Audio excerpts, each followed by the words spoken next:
Hello friends, आप सभी का करियर बिना में स्वागत है। दोस्तों, आज हम नेक्स्ट प्रैक्टिस सेट लेकर आए हैं। इसमें जो क्वेश्चन का लेवल है आपके एग्ज़ाम के हूबहू है, क्योंकि आपका एग्ज़ाम ग्रेजुएशन पे होने जा रहा है, तो क्वेश्चन का लेवल भी उसी टाइप का होगा। तो चलिए दोस्त, देर न करते हुए आज हम 150 क्वेश्चन का ब्रीफ डिस्कशन करेंगे और मैथ का जो है हम बेस्ट ट्रिक देने की कोशिश करेंगे। दोस्तों, डिस्कशन ब्रीफ लेवल में होगा, आप लास्ट तक ज़रूर बने रहें और क्वेश्चन बहुत ही अच्छा लेवल का है, तो आप ज़रूर लास्ट तक बने रहें। चलिए दोस्त, फर्स्ट क्वेश्चन है कि संघाई सहयोग संगठन के बारे में निम्नलिखित कथनों पर विचार करना है, यानी एससीओ के बारे में बात कर रहा है यहाँ पे। दोस्तों, ईरान इस संगठन का सबसे नया सदस्य है जो 2023 में एससीओ की पूर्ण सदस्यता ग्रहण की है, तो ये सही है। और 4 जुलाई 2023 को जो है इसकी अध्यक्षता जो 23वां शिखर सम्मेलन है भारत ने की, ये भी सही है।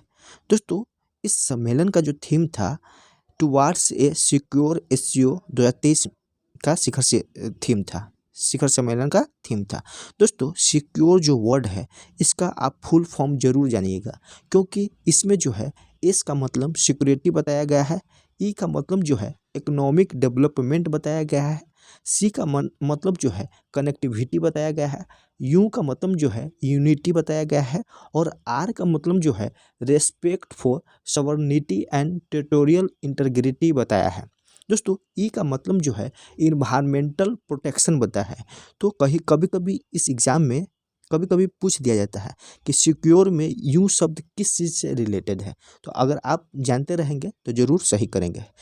और चौथा है भारत संघाई सहयोग संगठन का संस्थापक सदस्य था। दोस्तों, भारत जो है संस्थापक सदस्य नहीं था। दोस्तों, एससीओ का गठन जो है 2001 में रूस, चीन, किर्गिस्तान, ताजिकिस्तान और उज्बेकिस्तान के राष्ट्रपतियों द्वारा की गई थी। कब? 2001 में।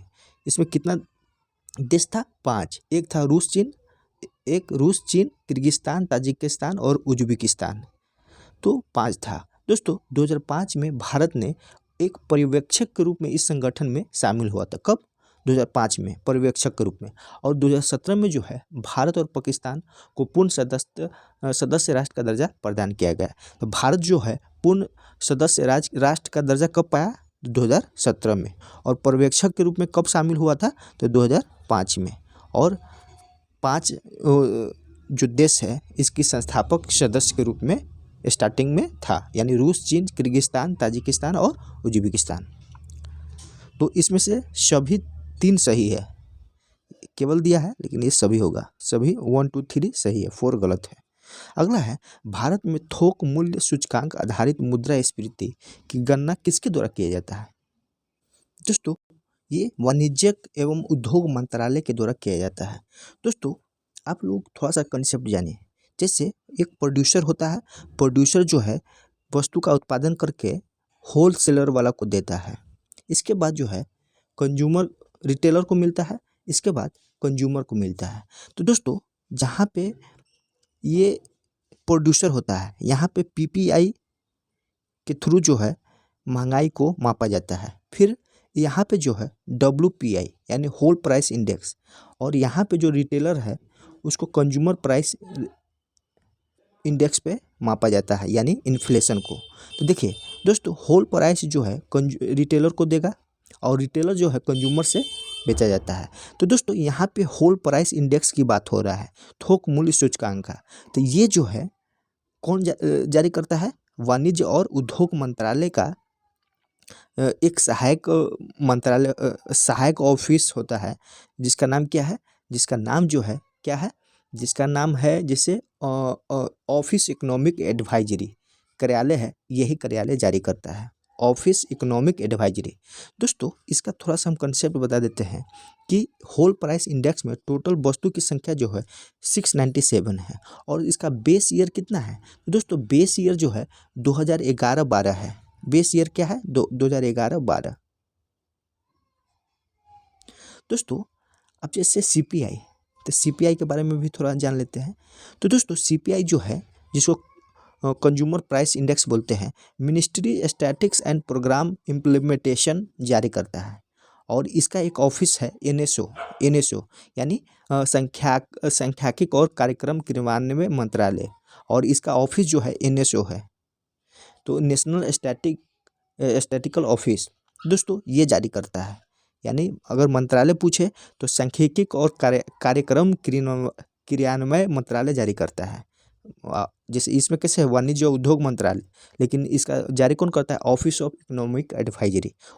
उसी तरह जो है सीपीआई का ministry static and programme implementation, जिसको शॉर्ट में MOSPI कहते हैं, तो MOSPI जो है जारी करता है। और दोस्तों सीपीआई का आधार वर्ष क्या है? तो 2012 है, जो 2017 से लागू हुआ है। और ये इसका सीपीआई का जो गणना की जाती है 3 आधारों पर, सीपीआई ये रूरल एरिया में, सीपीआई अर्बन एरिया में, और ये सीपीआई कंजुगेट यानी दोनों को मिलाकर किया जाता है। 3 आधार पे हो गया। और इसका बेस ईयर आप याद रखिएगा, सीपीआई का बेस ईयर 2012 है, लेकिन थोक मूल्य सूचकांक का बेस ईयर जो है 11 से 12 है। अगला क्वेश्चन है, वित्त मंत्रालय की ताज़ा सितंबर 2023 की रिपोर्ट के अनुसार 2022-23 के अंत में भारत पर कुल विदेशी ऋण में अल्पकालिक ऋण का भाग लगभग कितना प्रतिशत है? तो दोस्तों हमारे देश में जो ऋण है उसका 80% जो है दीर्घकालिक है और 20% जो है अल्पकालिक ऋण है। अगला है, वित्त मंत्रालय की उपयुक्त रिपोर्ट के अनुसार 22-23 के अंत में भारतीय रिजर्व बैंक के पास आरक्षित विदेशी मुद्रा कोष कुल विदेशी ऋण का लगभग कितना परसेंट है? तो दोस्तों 93% है। यानी हमारे देश में ऋण ज़्यादा है और जो विदेशी मुद्रा भंडार है वो कम है, क्योंकि 93% है जो विदेशी मूल ऋण का है। तो अगला क्वेश्चन है, नई विदेश व्यापार नीति 2023 में घोषित निर्यात उत्कृष्टता के शहर के संदर्भ में निम्नलिखित शहरों पर विचार कीजिए। तो दोस्तों हमारे देश में 1 अप्रैल, डेट याद रखिएगा, 1 अप्रैल 2023 से जो है ये नई विदेश व्यापार नीति लागू हो गया। दोस्तों इसका एम है कि 2030 तक निर्यात का जो है 2 ट्रिलियन करना है, ये लक्ष्य रखा गया है। और इसमें जो है दोस्तों, इसमें जो है पहले से 39 शहर है और फिर ये 4 शहर ऐड किया गया है इसमें उत्कृष्टता के शहर में। तो कौन कौन ऐड किया गया है? तो ये फरीदाबाद किया गया है, फिर मिर्ज़ापुर, फिर मुरादाबाद और लास्ट में वाराणसी। तो ये 4 शहर ऐड किया गया है। किसके लिए? उत्कृष्टता केंद्र के लिए। पहले 39 था, 4 शहर नया ऐड हुआ है 2023 में, फरीदाबाद, मिर्ज़ापुर, मुरादाबाद और वाराणसी, चारों जो है यूपी का है। अगला क्वेश्चन है, पिछले वर्ष देवी धन बेसरा का निधन हो गया है, ये कहाँ से लोकसभा सांसद थे? तो दोस्तों ये जो है ये राजमहल से सांसद थे। अगला है, निम्नलिखित में से कौन महात्मा गांधी राष्ट्रीय ग्रामीण रोजगार गारंटी अधिनियम के अंतर्गत लाभ प्रदान करता है? तो दोस्तों किसी भी परिवार के वयस्क सदस्य, इसमें क्या है कि 100 दिन का जो है काम दिया जाता है, और ये 2005 में नरेगा के नाम से आया था, और नरेगा से मनरेगा जो है 2010 में हो गया। तो दोस्तों हमारे देश में एक स्टेट ऐसा भी है जहाँ पे 125 दिन का काम दिया जाता है, वो स्टेट क्या है? राजस्थान है। तो इसको याद रखिएगा। दोस्तों पंचायती राज संस्थानों को जो है मनरेगा के तहत किए जा रहे कार्यों के नियोजन, कार्यान्वयन और निगरानी हेतु उत्तरदायी बनाया गया है। इसमें ये है। और दोस्तों इसमें कुछ क्षेत्र ऐसा है जहाँ पे 100 दिन से अधिक काम दिया जाता है। दोस्तों एक यहाँ पे ध्यान रखने वाला बात है कि जहाँ सूखाग्रस्त क्षेत्र हो और जनजातीय इलाकों में मनरेगा के तहत जो है 150 दिनों के रोजगार का प्रावधान किया गया है। तो ज़्यादातर 100 याद है, लेकिन सूखाग्रस्त और जहाँ जनजातीय इलाका है वहाँ पे 150 दिन देने का काम रखा गया है। अगला है, महात्मा गांधी राष्ट्रीय ग्रामीण रोजगार गारंटी योजना में आयोजना बनाने, संपादन करने और क्रियान्वयन की जिम्मेदारी किसको दिया गया है? तो ये ग्राम पंचायत को दिया गया है। निम्नलिखित घटनाओं को कालक्रम के अनुसार सजाना है। तो दोस्तों सबसे पहले क्या हुआ था? तो सबसे पहले जो है चंपारण आंदोलन हुआ, इसके अनुसार 1917 में। फिर इसके बाद अमृतसर घटना यानी जलियांवाला बाग की घटना 1919 में, मोपला विद्रोह 1921 में, और चौरी चौरा घाट घटना जो है फरवरी 1922 में हुआ था। तो इसका क्या आंसर हो जाएगा? सी हो जाएगा। ये भी सबसे पहले क्या हुआ था? तो ये लखनऊ समझौता 1916 में, गांधी इरविन समझौता, गांधी इरविन समझौता कब हुआ? तो ये 1931 में हुआ। इसके बाद पूना समझौता 1932 में हुआ। इसके बाद फाइनली सविनय अवज्ञा आंदोलन 1934 में बंद हुआ था। तो इसका क्या आंसर हो जाएगा? वो 1 2 3 4। दोस्तों ये क्वेश्चन बहुत ही अच्छा है, आप लोग इसको हमेशा के लिए याद रखिएगा। ऑक्सीसोल किसको कहते हैं? तो दोस्तों ये जो है बहुत पुरानी और अत्यधिक अपक्षीण मृदा को कहते हैं। 3 हो जाएगा। वेर्टिसॉल, वेर्टिसॉल जो है चिकनी मिट्टी की मात्रा का अधिक और अधिक क्षारीय मिट्टी को कहते हैं। हिस्टोसॉल जो है जैव पदार्थ में अति समृद्ध मिट्टी को कहते हैं। एंटीसॉल जो है संस्तरों की कमी वाली भूमि को कहते हैं। तो इसका आंसर क्या हो जाएगा? इसका आंसर जो है बी आंसर हो जाएगा। अगला है बकिंघम नहर स्थित है। तो यह नहर कहाँ स्थित है? तो यह नहर जो है कोरोमंडल तट पे स्थित है। चायनामान क्रिकेट से संबंधित है। और कौन सा मध्यकालीन भारतीय साम्राज्य व्यापक स्तर पर स्थानीय स्वशासन के लिए प्रसिद्ध है? तो चोल। अगला है भारत की संसद के संदर्भ में निम्नलिखित में से कौन सी संसदीय समिति इसकी समीक्षा करती है और सदन को सूचित करती है कि वह विनिमय नियम और उपनियम उपविधि आदि बनाने की शक्ति संविधान द्वारा प्रदत्त या सदन द्वारा प्रायोजित है। उनका कार्यपालिका द्वारा इन डेलीगेशन की परिधि के भीतर उचित प्रयोग हो रहा है। तो ये समिति जो है कौन करता है? तो ये समिति जो है ये अधीनस्थ विधान संबंधी समिति करता है। अगला है दीर्घकालीन कृषि ऋण प्रदान करता है। तो भूमि विकास बैंक प्रदान करता है। अगला क्वेश्चन है राज्यपाल की नियुक्ति के संबंध में कौन सा कथन सत्य है? तो राज्यपाल की नियुक्ति जो है राष्ट्रपति द्वारा प्रधानमंत्री की सलाह पर की जाती है। तो इसका बी आंसर हो जाएगा। लॉन्ग वॉक टू फ्रीडम किसकी आत्मकथा है? तो नेल्सन मंडेला की आत्मकथा है। किसकी? नेल्सन मंडेला की। दोस्तों मार्टिन लूथर की आत्मकथा है, आप लोग कमेंट कीजिए। ऐसे मार्टिन लूथर का एक बुक है, उसका नाम हम बता रहे हैं, उसका नाम जो है क्या है दोस्तों? आप लोग कमेंट कीजिए। अगला क्वेश्चन है मनोरंजन हेतु डिजिटल प्रौद्योगिकी के संदर्भ में निम्नलिखित कथनों पर विचार करना है। दोस्तों इसमें जो है ऑगमेंटेड रियलिटी व्यक्तियों को संसार में विद्यमान रहने देता है और स्मार्टफोन या पीसी के कैमरे का उपयोग कर अनुभव को उन्नति करता है। और वर्चुअल रियलिटी संसार को पृथक कर देता है और व्यक्ति को एक अलग धरातल पर ले जाकर उसे पूर्ण निमग्नता का अनुभव प्रदान करता है। दोस्तों इसमें AR और VR के बारे में पूछा गया है। तो ये 3 4 सही है। अगला है वन अधिकार अधिनियम 2006 के तहत परंपरागत वन निवासी के जंगल की जमीन पर निवास हेतु अधिकार तभी प्रदान किए जाएंगे जब वे पूर्व कम से कम 3 पीढ़ियों तक प्राथमिक रूप से वन या वन भूमि में निवास करता रहा हो और जीविका वास्तविक आवश्यकताओं के लिए वन पर निर्भर रहता हो। दोस्तों इसमें जो कहा गया है कि वन अधिकार अधिनियम 2006 के तहत जो है वनवासियों को जंगल की जमीन पर निवास हेतु अधिकार तब भी प्रदान किया जाएगा जब वे 13 दिसंबर 2005 से पूर्व कम से कम 3 पीढ़ियों तक प्राथमिक रूप से वन या वन भूमि में निवास करता रहा हो और जीविका की वास्तविक आवश्यकताओं के लिए वनों पर निर्भर रहा हो। तो ये प्रावधान किया गया है। उसका डेट क्या है? 13 दिसंबर 2005 से पहले। दोस्तों इसमें जो है जंगल की ज़मीन 13 दिसंबर 2005 के पहले से अधिभाग में हो और जंगल की ज़मीन 13 दिसंबर 2007 तक अधिभाग में हो।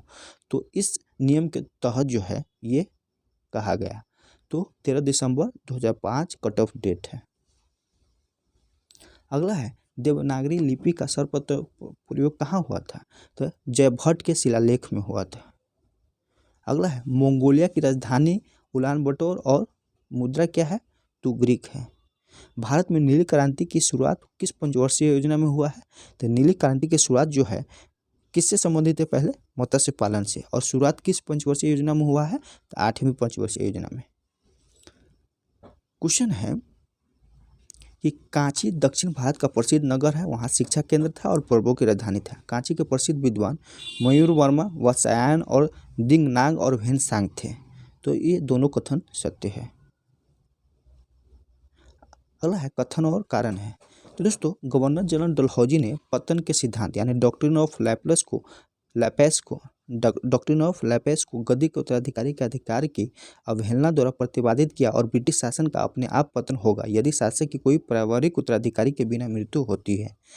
रीजन में बता रहा है कि भारतीय शासकों और राजकुमारों द्वारा वैकल्पिक शासकों की सत्ता को रद्द करते हुए सख्त नियंत्रण के अंतर्गत पतन का सिद्धांत एकीकृत भारत को लाने का डलहौजी योजना का भाग था। तो दोस्तों इसमें जो रीजन है और जो अभिकथन है दोनों है और इसका व्याख्या भी कर रहा है। तो इसका आंसर क्या हो जाएगा? इसका आंसर जो है ए हो जाएगा।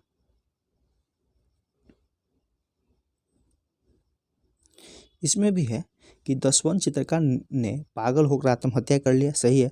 दसवंत की कृति खानदान ए तैमूरिया की पांडुलिपि खुदा बख्श ओरिएंटल लाइब्रेरी जो पटना में है वहाँ संरक्षित है। तो दोनों सही है लेकिन व्याख्या ये नहीं है। जर्मन अर्थशास्त्री जोहान हेनरिक वान थुनेन ने कृषि भूमि उपयोग से संबंधित पहले भौगोलिक मॉडलों में से एक निर्माण किया था। वाफन थुनेन के स्थान पर सिद्धांत की मान्यताओं के संदर्भ में कौन सा कथन असत्य है? तो कौन सा कथन असत्य है वो बताना है। दोस्तों पृथक राज्य में एक बाजार क्षेत्र और कृषि आंतरिक इलाका शामिल है, तो ये कथन सही है। आंतरिक इलाका शहर को छोड़कर किसी अन्य बाजार में अधिशेष नहीं भेजता, ये भी सही है। परिवहन के एकाधिक साधन है, ये गलत है। एक सजातीय भौतिक वातावरण होता है जिसमें शहर के चारों ओर एक समान मैदान भी शामिल है, ये भी सही है। आंतरिक इलाकों में ऐसे किसान रहते हैं जो बाजार की मांगों के साथ अपने आप तालमेल नहीं बिठा पाते, तालमेल बिठा लेते थे, तो ये भी गलत दिया हुआ है। 3 और 5 गलत है, सूची 1 और 2 में मिलाना है। दोस्तों इसमें पंचवर्षीय योजना में बताया गया है, कह रहा है कि 5 भारतीय प्रौद्योगिक संस्थान यानी IITs प्रमुख तकनीक संस्थानों के रूप में शुरू किया गया। तो ये कब शुरू किया गया? तो दोस्तों ये पहली पंचवर्षीय योजना में किया गया। पहली खादी विलेज इंडस्ट्री कमीशन की स्थापना की गई, तो किस पंचवर्षीय योजना में? तो दूसरी पंचवर्षीय योजना में। अगला है गाडगिल योजना जो है तीसरी पंचवर्षीय योजना को कहा गया। और द मिनिमम नीड्स प्रोग्राम की शुरुआत जो है 5वीं पंचवर्षीय योजना में किया गया। ये बी आंसर हो जाएगा। अगला क्वेश्चन है औरंगजेब ने चिंतामणि मंदिर को तोड़कर कुवैतुल उल इस्लाम मस्जिद का निर्माण कराया, सही है। कुतुबुद्दीन ऐबक ने दिल्ली में कुवैतुल इस्लाम का मस्जिद का निर्माण किया, ये भी सही, दोनों सत्य है। दोस्तों मराठे अहमदी के अनुसार जो है 1645 में, कब? 1645 में जब औरंगजेब गुजरात का राज्यपाल था, उसने अहमदाबाद में चिंतामणि पार्श्वनाथ के जन्म मंदिर को एक मस्जिद में बदल दिया और इसका नाम भी यही रखा था, कुवैत उल इस्लाम। तो ये गुजरात की बात कह रहा है, दिल्ली वाला तो कुतुबुद्दीन ऐबक ने बनवाया था, दोनों सही है। अगला क्वेश्चन है विजयनगर जैसे खूबसूरत स्थान को चुनकर विरूपाक्ष और पंपा देवी के मंदिर कब बनाया? तो ये गलत है। और विजयनगर के शासक ने पूर्वकालिक परंपराओं को अपनाया और उन्हें नवीनता लाई और उन्हें आगे विकसित किया, तो ये सही है। तो एक असत्य है और 2 गलत है। तो विरूपाक्ष और पंपा देवी के मंदिर जो है विजयनगर में नहीं था। अब हम लोग सामान्य ज्ञान की बात करेंगे। दोस्तों क्वेश्चन है कि वर्तमान में वैज्ञानिक किसी गुणसूत्र में जिन इकाइयों का विन्यास अथवा उनकी सापेक्षा स्थिति अथवा DNA अनुक्रमों को निर्धारित कर सकते हैं, यह ज्ञान हमारे लिए किस प्रकार होगी? DNA की बात हो रहा है। दोस्तों उसकी मदद से जो है पशुधन की वंशावली जान सकते हैं, सही है। उसकी मदद से सभी मानव रोगों के कारण ज्ञात कर सकते हैं, ये गलत है, सभी रोगों को तो ज्ञात नहीं कर सकते। उसकी मदद से पशुओं की रोग सह नस्लें विकसित की जा सकती है, ये सही है। तो 1 और 3 सही है। अगला है सर्पों के विषय में जानकारी प्राप्त करना कहलाता है, सर्पेटोलॉजी कहलाता है। क्या कहलाता है? सर्पेटोलॉजी। अगला है, अगला क्वेश्चन इजी है, जूल। तो जूल क्या होता है? जूल जो है जैसे आप जो जानते हैं कीजिए, एम्पियर का क्या होता है? धारा। वोल्ट का क्या होता है? विभवांतर वोल्टेज। कैलोरी का क्या होता है? ऊष्मा। वाट का सामर्थ्य और जूल का कार्य। तो इस तरह से जो है इसका आंसर क्या हो जाएगा? इसका आंसर जो है यानी 1 का 3 बी का 1 सही है, सी का 2, बोल्ट का क्या हो जाएगा 4 हो जाएगा और ई का 5, तो ये आंसर हो जाएगा। अगला है अल्फा कण के 2 धन आवेश होते हैं, इसका द्रव्यमान लगभग बराबर होता है। तो इसका द्रव्यमान जो है लगभग किसके बराबर होता है, तो हीलियम के एक परमाणु के नाभिक के बराबर होता है। निम्नलिखित में से कौन सा सही रूप में सुमेलित नहीं है, तो कौन है जो सही रूप में सुमेलित नहीं है, तो ईस्ट, किण्वन, कैसिन, दूध प्रोटीन और एलोवेरा जो है आवृतबीजी है। घटपर्णी जो है परजीवी आवृतबीजी नहीं है, ये जीरोफैटिक एलिमेंट है। घटपर्णी यानी जहाँ नाइट्रोजन की कमी रहता है यही घटपर्णी पत्ता जो है कीड़ा मकोड़ा को अपने अंदर कर लेता है, तो डी गलत है। निम्नलिखित में से किस उत्प्रेरक का उपयोग जो है वनस्पति तेलों को हाइड्रोजीकरण करने के लिए किया जाता है, तो किसका उपयोग किया जाता है, तो निकल का। अगला है सौर विकिरण में निम्न में से किसका परास में दिखता है, किस परास में दिखता है, तो ये 400 से 700 नैनोमीटर। 2G स्पेक्ट्रम में जी का मतलब क्या होता है, तो 2G स्पेक्ट्रम में जी का मतलब जो है जनरेशन होता है। निम्नलिखित में से कौन सा RDX का अन्य नाम है, तो RDX का अन्य नाम क्या है, साइक्लोनाइट। अम्ल वर्षा में कौन सा अम्ल उपस्थित होता है, तो कौन सा अम्ल उपस्थित होता है, नाइट्रिक अम्ल। अगला क्वेश्चन है कि यदि असामान्य कोई रोग पुरुषों में अधिक होता है और स्त्री रोग के जीन के वाहक का कार्य कर रही है तो सुप्त है और X गुणसूत्र में उत्परिवर्तन द्वारा बना है। क्वेश्चन है मैल्पिघियन नलिकाएं निम्न में से किसमें पाई जाती है, तो दोस्तों ऑर्थोपोडा में पाई जाती है। दोस्तों जैसे जीव होता है और उसका उत्सर्जन होता है, तो एनालिडा का उत्सर्जन अंग क्या है, तो नेफ्रिडिया है। इसको याद रखिएगा, क्या है, नेफ्रिडिया। एनालिडा का नेफ्रिडिया। और मोलस्का का क्या है, तो केबर का अंग है मोलस्का का। और हेल्पनेतीज का जो है ज्वाला कोशिकाएं होता है। स्केले हेल्पनेतीज का जो है रेनेट कोशिका होता है। और कीट का क्या होता है, जो अर्थोपोडा, तो यह मेल्पियन नलिका होता है।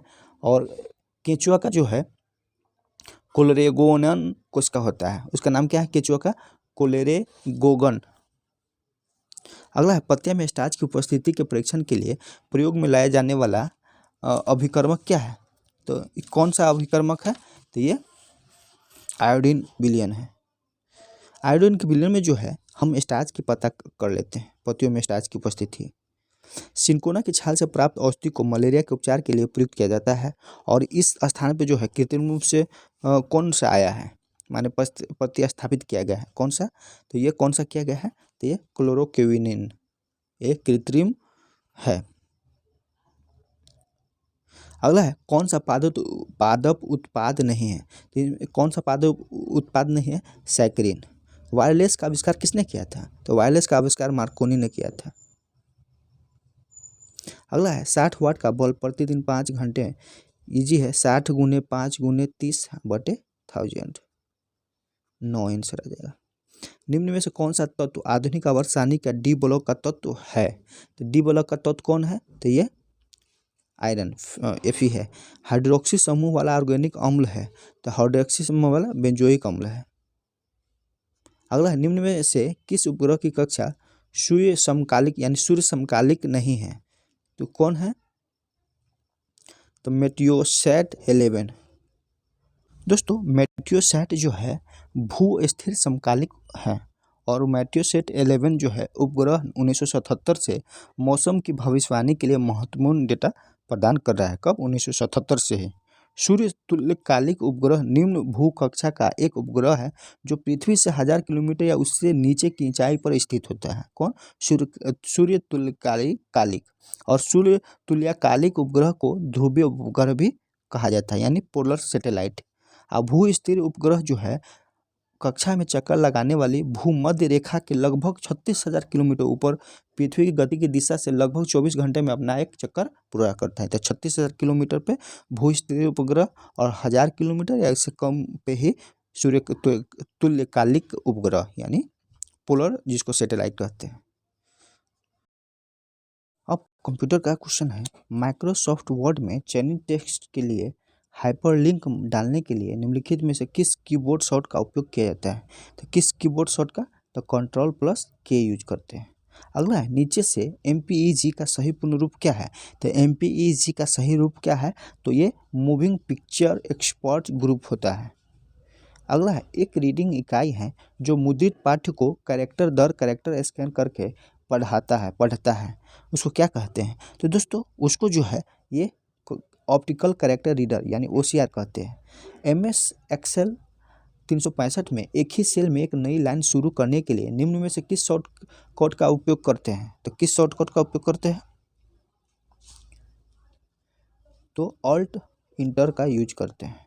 अगला है एक प्रोसेस को डैश कहा जाता है जब सीपीयू पेज को निष्पादित यानी एग्जीक्यूट करने की तुलना में पेज फॉल्ट को पूरा करने में अधिक टाइम स्पेंड करता है, उसको क्या कहते हैं? तो दोस्तों उसको जो है थ्रेसिंग कहते हैं, थ्रेसिंग। अगला है क्विक हिल सॉफ्टवेयर है, तो इसका आंसर क्या हो जाएगा? एंटीवायरस सॉफ्टवेयर है। अगला है निम्न में से कौन एमएस वर्ड में कट या कॉपी किए गए टेक्स्ट को स्टोर करता है?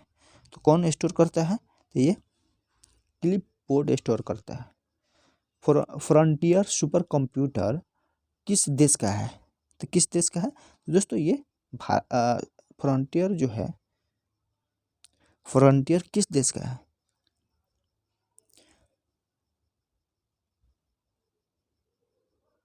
तो दोस्तों ये संयुक्त राज्य अमेरिका का है। अगला है कंप्यूटर मेमोरी का वह भाग जहां बार बार इस्तेमाल किए जाने वाला डाटा को स्टोर्ड किया जाता है ताकि उस तक तुरंत पहुंचा जा सके, उसको क्या कहते हैं? दोस्तों उसको जो है कैश कहते हैं। अगला है वर्ल्ड वाइड वेब का आविष्कार किस वर्ष हुआ है? तो इसका आविष्कार किस वर्ष हुआ? 1989 में। एमएस पावर पॉइंट 365 के संदर्भ में कौन सा कथन असत्य है? तो असत्य कथन को बताना है। फर्स्ट है किसी एमएस पावर पॉइंट प्रेजेंटेशन को समाप्त करने के लिए हमें इस कुंजी का उपयोग करते हैं, सही है। एक स्लाइड बनाने के बाद हम इसके लेआउट को आसानी से संशोधित कर सकते हैं, ये भी सही है। स्लाइड के सबसेट का उपयोग करके एक कस्टम स्लाइड शो तैयार किया जा सकता है, ये भी सही है। हम मैनुअल रूप से स्लाइड टाइमिंग असाइन नहीं कर सकते, ये गलत है, असाइन कर सकते हैं। अगला है एमएस वर्ड 365 में कीबोर्ड शॉर्टकट कंट्रोल ब्रैकेट का उद्देश्य क्या है? तो इसका उद्देश्य क्या है? तो इसका उद्देश्य जो है फॉन्ट साइज को एक अंक घटाना। अगला क्वेश्चन है एमएस वर्ड 365 में सेव एज विंडो को खोलने के लिए किस फंक्शन कुंजी का उपयोग किया जाता है? तो किस फंक्शन कुंजी का उपयोग किया जाता है? तो ये F12 का। अगला है एमएस पावर पॉइंट 365 प्रेजेंटेशन में स्लाइड शो के दौरान स्क्रीन पर स्लाइड के चालू और बंद होने पर दिया जाने वाला विजुअल इफेक्ट निम्न में से कौन सा है? तो विजुअल इफेक्ट कौन है? तो ये स्लाइड ट्रांजिशन है। अगला है निम्नलिखित में से किस प्रकार के कंप्यूटर को नोटबुक के नाम से भी जाना जाता है? तो नोटबुक के नाम से जो है ये लैपटॉप कंप्यूटर को जाना जाता है।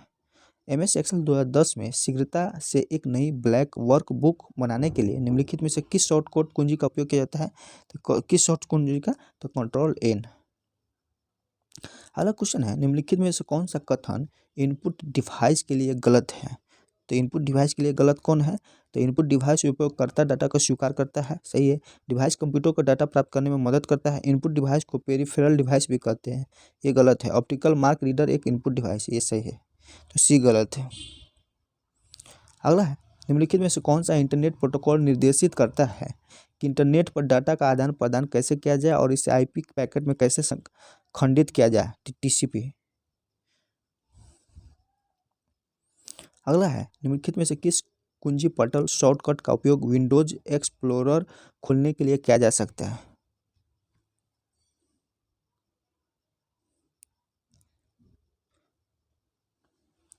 तो विंडोज+E। अगला केंद्रीय प्रक्रम एकक सीपीयू का सबसे पुराना प्रकार है, तो सबसे पुराना प्रकार कौन है? Single core.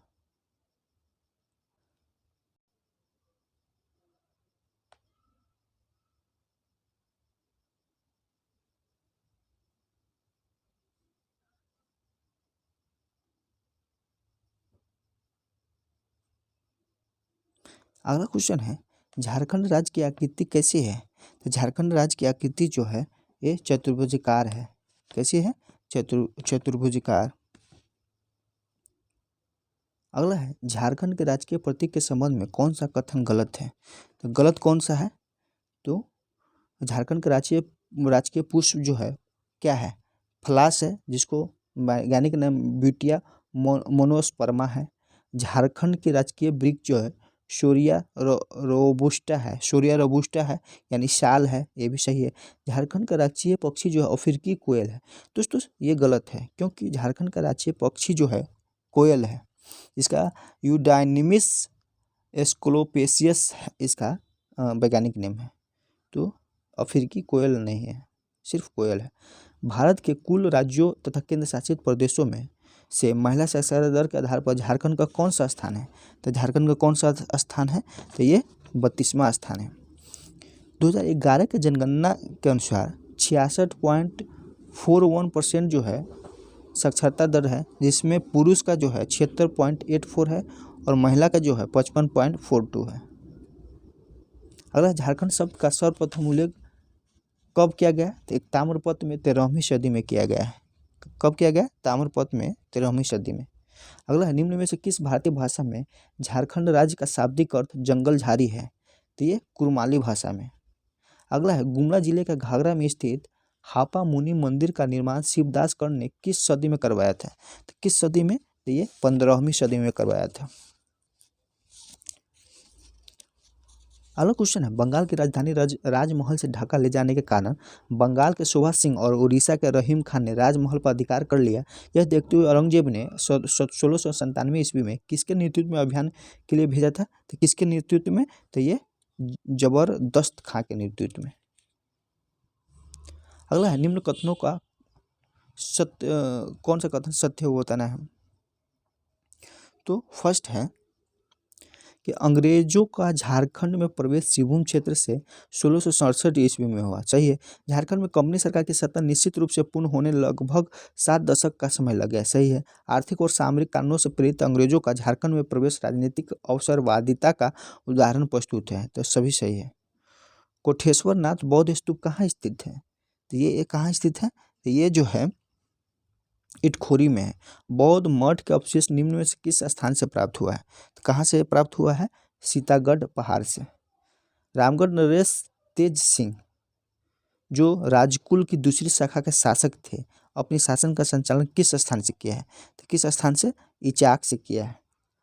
निम्न साहित्यकारों में से यह किसने कहा, खुकरा के राजा ने मालगुजारी की स्थिति को स्वीकार कर लिया और इस तरह बादशाही हुकूमत के साये में आने का उसे सौभाग्य प्राप्त हुआ। अबुल फजल। अगला है संथाली साहित्य का के भारतेंदु ने निम्न में से किन्हें कहा जाता है, तो किन्हें कहा जाता है, तो डोमन साहू समीर को। संथाली भाषा के लिए ओलोचिकी लिपि का आविष्कार पंडित रघुनाथ मुर्मू ने कब किया, तो कब किया है, ये 1941 में। अगला है झारखंड में 1857 विद्रोह का आरंभ स्थल रोहिणी नामक गांव सेना के किस रेजिमेंट कंपनी का मुख्यालय था, तो किसका कंपनी का मुख्यालय था, ये 32वीं रेजिमेंट का। निम्न कथनों में से कौन सा कथन सिंहभूम विद्रोही सैनिक के बारे में गलत है।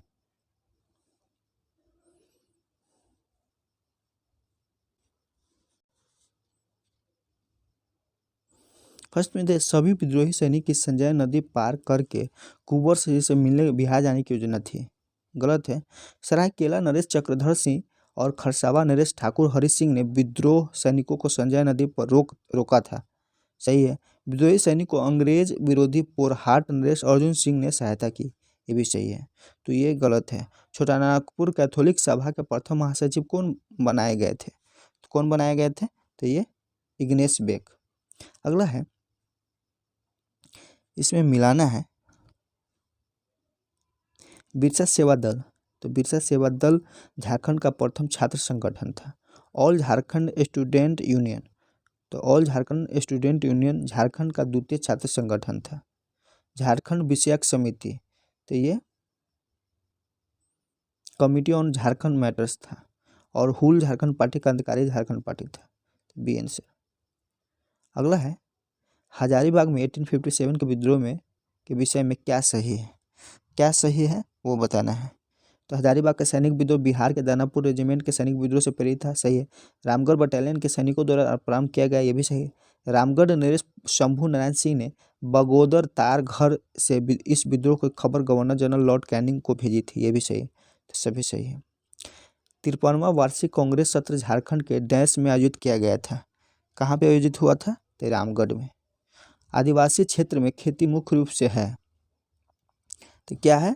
शुष्क भूमि की खेती है। क्वेश्चन है, झारखंड के किस जिले में गर्म पानी का तालाब स्थित है? किस जिले में? तो ये धनबाद में। भारत राज्य वन रिपोर्ट 2015 के अनुसार झारखंड का कितना प्रतिशत भूभाग वन क्षेत्र है? 2015 के अनुसार कह रहा है, तो ये 3.49% है। अगला है, निम्नलिखित में से कौन सा प्रमुख बीज झारखंड में उगाया गया है? कौन सा प्रमुख बीज है? तो सरसों का।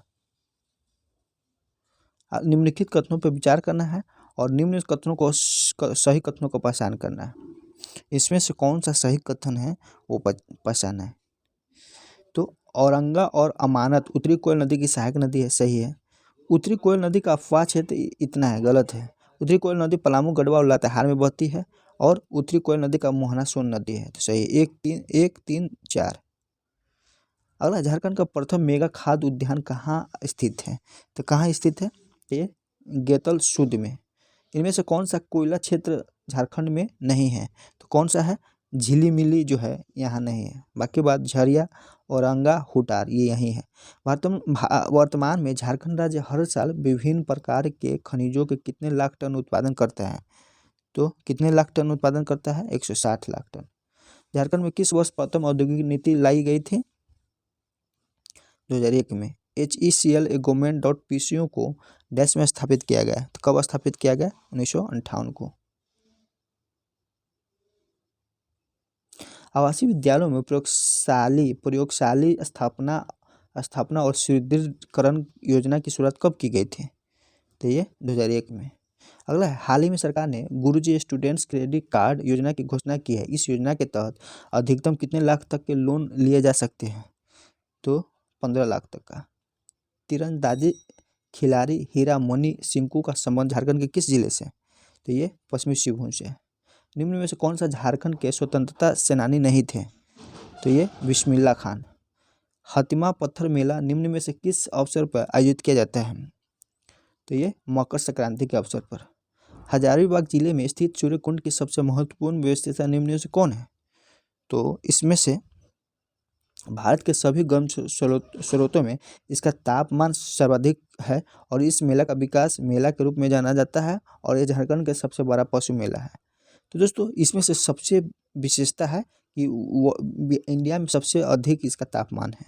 हाल ही में नीति आयोग द्वारा जारी सतत विकास लक्ष्य सूचकांक 2021 में झारखंड गरीबी उन्मूलन के मामले में झारखंड कितने पायदान पर रहा है? तो ये 27वां पायदान पर रहा है।